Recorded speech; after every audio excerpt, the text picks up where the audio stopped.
الکریم اما بعد فاعوذ باللہ من الشیطان الرجیم بسم اللہ الرحمن الرحیم۔ عزیز طلباء طالبات السلام علیکم، میں ذیشان کمال اردو کے لیکچر کے ساتھ حاضر ہوں۔ سال اول کے نصاب میں شامل ہم دوسرا سبق اپنی مدد آپ پڑھ رہے ہیں، جو سر سید احمد خان کی تحریر ہے اور صنف کے اعتبار سے یہ ایک مقالہ ہے۔ آج ہم یہاں سے پڑھیں گے، یہ ایک نیچر کا قاعدہ ہے، یہاں سے لے کر جن سے وہ قوم بنی ہے یہاں تک آج ہم یہ سبق پڑھیں گے۔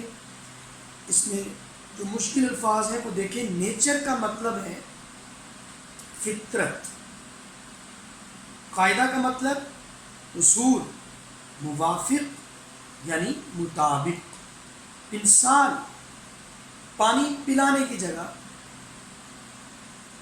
مناسب حال، حال کے مطابق، اکھڑ مطلب سخت مزاج۔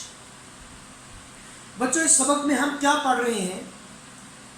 اپنی مدد آپ، کہ جو قومیں اپنی مدد آپ کا جذبہ رکھتی ہیں، جن قوموں کے اندر اپنی مدد آپ کا جذبہ ہوتا ہے، جو محنت مشقت کی قائل ہوتی ہیں، جو دوسروں کا سہارا تلاش نہیں کرتی اور جو خود اپنے اندر تبدیلی اور انقلاب کا مادہ پیدا کر لیتی ہیں، وہ قومیں ترقی کرتی ہیں، وہی عروج کی مستحق ہوتی ہیں۔ انہی قوموں کو عزت کی نگاہ سے دیکھا جاتا ہے۔ تو آج ہم اقتباس شروع کرتے ہیں۔ یہ ایک نیچر کا قاعدہ ہے کہ جیسا مجموعہ قوم کی چال چلن کا ہوتا ہے، یقینی اس کے موافق اس کے قانون اور اس کے مناسب حال گورنمنٹ ہوتی ہے۔ بڑی عام بات ہے۔ یہاں نیچر کا قاعدہ، یہ بات کیوں کی؟ اصل میں فطرت کے اصول ہمیشہ اٹل ہوتے ہیں، ان کو جھٹلایا نہیں جا سکتا، ان کو تبدیل نہیں کیا جا سکتا، ان کو رد نہیں کیا جا سکتا۔ اب فطرت کے اصولوں میں آپ دیکھیں کہ سورج مشرق سے نکلتا ہے، یہ فطرت کا اصول ہے، آج تک مغرب سے سورج طلوع نہیں ہوا، اور مغرب میں غروب ہوتا ہے تو آج تک مشرق میں غروب نہیں ہوا۔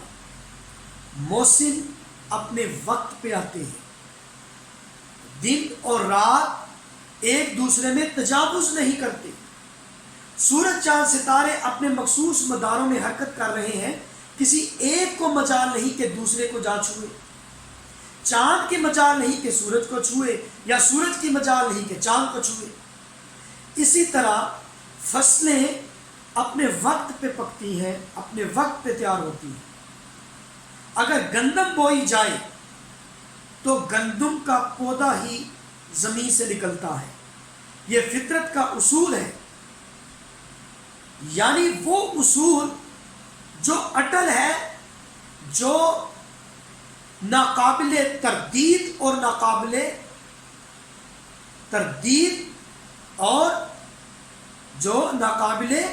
تردید ہے، جس کی تردید نہیں کی جا سکتی، جس کو جھٹلایا نہیں جا سکتا، جس کو پس پشت نہیں ڈالا جا سکتا، جس کو نسیان طاق پہ رکھا نہیں جا سکتا، بلکہ یہ اصول اٹل ہیں۔ ان کو ہمیشہ انسان ایک ہی رنگ میں دیکھتا ہے، ایک ترتیب میں دیکھتا ہے، اس میں کبھی وہ تبدیلی نہیں دیکھ سکتا۔ تو اسی طرح یہ بھی نیچر کا قاعدہ ہے، انسان اسے بھی تبدیل نہیں کر سکتا۔ یہ کلام بھی لا کلام ہے کہ جیسی قوم ہوگی، جیسا چال چلن کسی قوم کے افراد کا ہوگا، ایسے ہی اس قوم پہ قانون بنیں گے اور ویسے ہی ان پہ گورنمنٹ ہوگی۔ یعنی جس طرح سورج کا مشرق سے نکلنا اٹل ہے، جس طرح سورج کا مغرب میں غروب ہونا حقیقت ہے، اسی طرح یہ بات بھی حقیقت اور سچ ہے، اٹل ہے، ناقابل تردید ہے کہ اگر کوئی قوم کہ اگر کوئی قوم بد دماغ، بد سلیقہ، نا تہذیب یافتہ، اکھڑ اور بد مزاج، بد لحاظ ہوگی، اس پہ بننے والے قانون بھی سخت ہوں گے، اور ان پر ہونے والے مسلط ہونے والے حکمران بھی ایسے ہی بد سلیقہ، بد مزاج اور اکھڑ ہوں گے۔ وہ بھی ان سے شائستگی سے پیش نہیں آئیں گے، وہ بھی مہذب طریقے سے ان پر حکومت نہیں کریں گے۔ یہ اٹل حقیقت ہے، یہ اصول ہے، اس کو بدلا نہیں جا سکتا۔ اور مشہور کہاوت ہے کہ جیسے عوام ویسے حکمران۔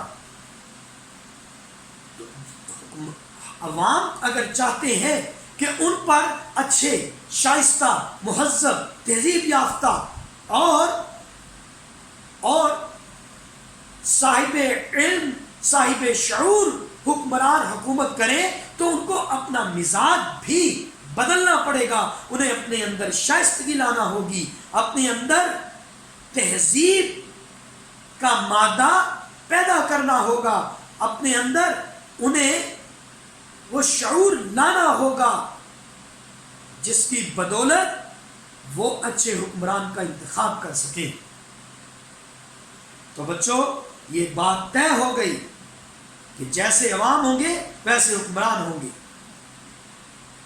اب یہاں مصنف ایک اور قدرت کے اصول کی طرف اشارہ کرتا ہے کہ جس طرح کے پانی خود اپنی پنسال میں آ جاتا ہے۔ اب دیکھیں، پانی اصول ہے کہ پانی کم گہرائی سے زیادہ گہرائی کی طرف آتا ہے، پانی اونچائی سے پستی کی طرف، بلندی سے پستی کی طرف بہتا ہے۔ کبھی ایسا نہیں ہوا کہ فطرتی یا قدرتی طور پر پانی کم گہرائی سے زیادہ گہرائی سے کم گہرائی یا پستی سے بلندی کی طرف چلنے لگی۔ تو پانی جس طرح خود اپنی پنسال میں آتا ہے، اسی طرح جیسے حکمران ہوں گے، جیسے عوام ہوں گے، خود بخود ان پر حکمران بھی ایسے ہی ان کے مزاج کے مطابق اور ان کے کردار کے موافق ہوں گے۔ اگر وہ اچھے ہیں تو خود بخود ان پر حکمران بھی اچھے ہوں گے، اگر وہ شائستہ، مہذب و تہذیب یافتہ ہیں تو خود بخود ان پر مسلط ہونے والے حکمران بھی، ان پر حکومت کرنے والے حکمران بھی تہذیب یافتہ، شائستہ اور مہذب ہوں گے۔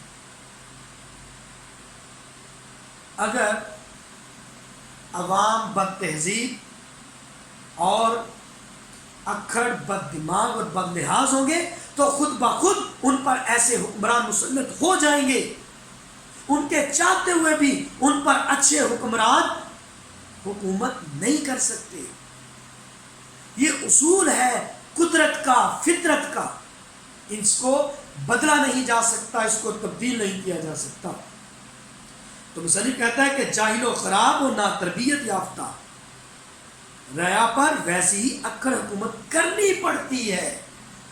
اگر چوروں کا معاشرہ ہے تو حکمرانوں کو ان کے ہاتھ کاٹنے پڑیں گے، اگر قاتلوں کا معاشرہ ہے تو ان پر حکومت کرنے والے حکمرانوں کو پھانسی کا اصول بنانا پڑے گا، سزائے موت کا قانون لانا پڑے گا، سرطن سے ایسے قاتلوں کا سرطن سے جدا کرنا پڑے گا، مجرموں پر ہمیشہ سختی کرنا پڑتی ہے، ان کو سزا دینا پڑتی ہے۔ تو حکمرانوں کو بھی ایسا ہی جلاد ہونا پڑتا ہے۔ لیکن اگر عوام شائستہ، مہذب اور اچھے ہوں گے تو ان پہ بننے والے قانون بھی اچھے ہوں گے، اور ان پر حکومت کرنے والے حکمران بھی ان کے ساتھ شائستگی اور تہذیب سے پیش آئیں گے۔ یہ اصول ہے۔ تو انسان اب جیسا ہم چاہیں اپنا معاشرہ بنا سکتے ہیں، ہم اپنی مرضی کا معاشرہ بنا سکتے ہیں، چاہیں تو تباہ حال اور برباد معاشرہ بنائیں، چاہیں تو خوبصورت، ایک دلکش، ایک حسین معاشرہ تشکیل دیں، اپنے عمدہ کردار سے، اپنے اخلاق سے، اپنی شائستگی سے، اپنی تہذیب سے، اپنے شعور سے، اپنی عقل دانش سے۔ حضرت اقبال اس لیے فرماتے ہیں، وہی جہاں ہے تیرا جس کو تو کرے پیدا، یہ سنگ و خشت نہیں جو تیری نگاہ میں ہے۔ تو بیٹا، آگے کہتا ہے کہ تمام تجربوں سے ثابت ہوا ہے کہ کسی ملک کی خوبی و عمدگی اور قدر و منزلت بہ نسبت وہاں کی گورنمنٹ کے عمدہ ہونے کے زیادہ تر اس ملک کی رایا کے چال چلن، اخلاق و عادت، تہذیب و شخص کی پر منحصر۔ اب دیکھیں ایک نظریہ ہے، لوگ سمجھتے ہیں کہ ملک اس وقت ترقی کرے گا، ملک اس وقت عمدہ ملک بنے گا، لائق عزت اور قابل احترام بنے گا، دنیا کی نظروں میں قدر و منزلت کا حامل ملک اس وقت بنے گا جب اس ملک پر حکومت کرنے والے حکمران اچھے، ایماندار اور تہذیب یافتہ، شائستہ اور اچھا مزاج رکھنے والے لوگ ہوں گے۔ لیکن یہ سوچ غلط ہے، مصنف کے مطابق یہ سوچ غلط ہے۔ مصنف تبدیلی کو اوپر سے نیچے نہیں، بلکہ وہ قائل ہے کہ تبدیلی ہمیشہ نیچے سے اوپر جاتی ہے۔ وہ قائل نہیں ہے کہ تبدیلی اوپر سے نیچے آتی ہے، وہ قائل ہے کہ تبدیلی اوپر سے نیچے سے اوپر جاتی ہے، کہ حکمران بہتر نہیں ہوں گے، پہلے عوام اچھے ہوں گے، پھر حکمران خود بخود اچھے اور عمدہ کردار رکھنے والے اعلیٰ اخلاق کے مالک ان پر حکمرانی کریں گے۔ تو پہلے عوام الناس کو اپنے آپ کو، خود کو تبدیل کرنا پڑے گا، اپنے اندر وہ مثبت تبدیلیاں لانا ہوں گی، کیونکہ قوموں کا وقار حکمرانوں کی نسبت وہاں کے عوام سے بنتا ہے۔ جب بھی دنیا کسی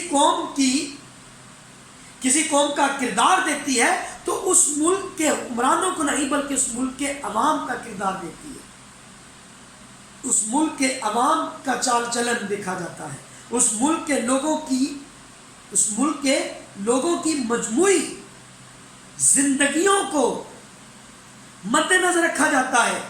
کسی قوم، کسی ملک کی ترقی، کسی قوم کی، کسی ملک کی عزت اور وقار کا انحصار، کسی ملک کے تشخص اور اس کی قدر و منزلت کا انحصار کس پر ہے؟ اس ملک کے لوگوں کے چال چلن پر، ان کے عمدہ اخلاق پر۔ لوگوں کے اخلاق اچھے ہونے چاہیے، لوگوں کے کردار اچھے ہونے چاہیے، اور اس لیے لوگوں کو، عوام کو اپنا کردار بہتر کرنا ہوگا۔ عوام، کیونکہ افراد کے کردار کا مجموعہ قوم کا کردار ہوتا ہے۔ کسی قوم کے کردار کا اندازہ اس قوم کے افراد کے کردار سے لگایا جاتا ہے، کیونکہ افراد کا کردار مجموعی طور پر اس قوم کا کردار ہوتا ہے۔ اس لیے اقبال نے فرمایا، افراد کے ہاتھوں میں ہے اقوام کی تقدیر، ہر فرد ہے ملت کے مقدر کا ستارہ۔ تو بچوں، کیونکہ قوم شخصی حالتوں کا مجموعہ ہے، ایک فرد ایک اینٹ کی طرح ہے۔ جس طرح ایک بڑی عمارت کتنی بھی بڑی کیوں نہ ہو، لیکن اس کی اکائی ایک اینٹ ہوتی ہے، کئی اینٹوں سے مل کر ایک عمارت بنتی ہے، اسی طرح افراد سے مل کر قوم بنتی ہے۔ تو قوم کے افراد کا جو مجموعی چال چلن ہے، وہی کسی قوم کا چال چلن ہوتا ہے۔ اس لیے ایک قوم کی تہذیب، ایک قوم کی بہتری کس سے ہے؟ اس قوم کے مرد، عورت اور بچوں کی شخصی ترقی۔ شخصی طور پر، انفرادی طور پر جب لوگ اپنے اندر انقلاب پیدا کر لیں گے، جب اپنے اندر اعلیٰ کردار، اپنے اندر وہ اخلاق کا پودا بوئیں گے جس کی خوشبو چہار اطراف پھیل جائے گی، تو آہستہ آہستہ ایک فرد کا کردار لوگوں میں تبدیلی لانے کا باعث بنے گا، اور ہر فرد کے اندر جب یہ عمدگی اور عزت نفس، خودی اور غیرت کا مادہ پیدا ہو جائے گا، تو مجموعی طور پر وہ قوم ترقی کرے گی، وہ قوم آگے بڑھے گی۔ تو بچوں، اس لیے ہر نوجوان کو اپنے اندر اخلاق کا مادہ پیدا کرنا ہے، خود کو تبدیل کرنا ہے، اپنے اندر انقلاب پیدا کرنا ہے، کیونکہ اگر نوجوان اپنی جوانی کے گھوڑے کو برائیوں کی چراگاہ میں لے جائیں تو جوانی کا حسن مان پڑ جائے. اپنے کردار کو مضبوط بنانا ہے، شائستگی لے کر آنی ہے. ہر شخص نے انفرادی طور پر اپنے اندر شائستگی لے کر آنی ہے. اب خود کو اعلیٰ اخلاق اور اعلیٰ کردار کی مسند پر، اعلیٰ کردار کے تخت پر براجمان کرنا ہے. اپنے اندر ایک مثبت انقلاب لے کر آنا ہے. اس وقت ایک قوم ترقی کرے گی جب اس قوم کے افراد خودی کو پہچان لیں گی اور وہ اپنی قوم کی ترقی کے لیے آگے بڑھیں گے. جب وہ اپنی ملت کے مقدر کو بدلنے کی کوشش کریں گے، کیونکہ خدا نے آج تک اس قوم کی حالت نہیں بدلی، نہ ہو جس کو خیال آپ اپنی حالت کے بدلنے کا. تو بچوں، آج کے لیے اتنا ہی. اگلے لیکچر کے ساتھ حاضر ہوں گا. جب تک کے لیے اجازت چاہتا ہوں. اللہ حافظ. خدا.